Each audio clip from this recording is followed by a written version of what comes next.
As you know, Mr. Warner has been touring the country, looking at major infrastructural problems and issues in the country.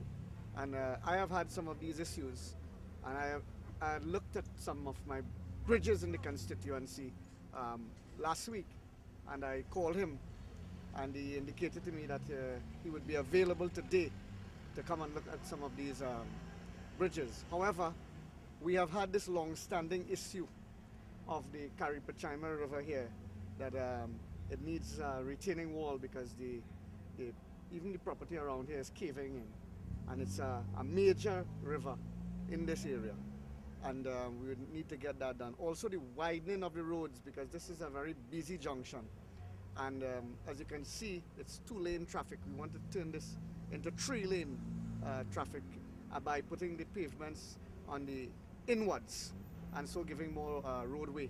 So this is something that we wanted to look at. And there's a vending strip as you continue south of the highway that causes a lot of traffic. And what we would really like to do is to try to get a lay-by on the other side where there's space, and so we could free up this part of the road, and so cause a freer flow of traffic.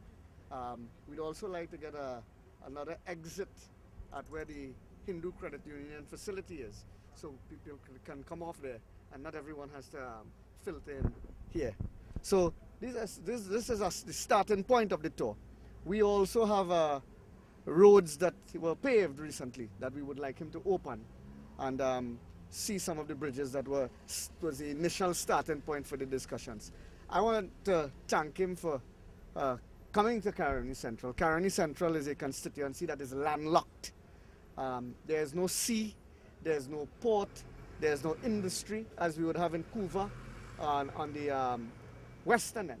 What in fact we are landlocked, and it suffered greatly from the closure of Caroni, both in terms of financial, the economy of the area, and also the industry and the spin-off industries from Caroni has severely affected the infrastructure in this area, and therefore his presence here is highly appreciated at this time when major works are starting all over the country.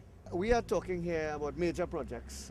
I can certainly envisage that we are talking about $20 to $30 million for just for some of the things I've been speaking about. Yeah, it's going to cost some money, and the bridges would be a couple $100,000 to repair those bridges and ensure that they are stable and strong. I mean, these areas at the same time are developing, as indeed the country is developing, and we really want to spearhead more development in this community. We have, of course, we have the plans for the $11.5 million facility for the differently able. We have the Presal Sporting Complex, which should be built very soon. We have gas stations that are coming on, and therefore the infrastructure in the community must be of a higher level, and must be more stable and durable infrastructure for this type of development to take place in this part of the country.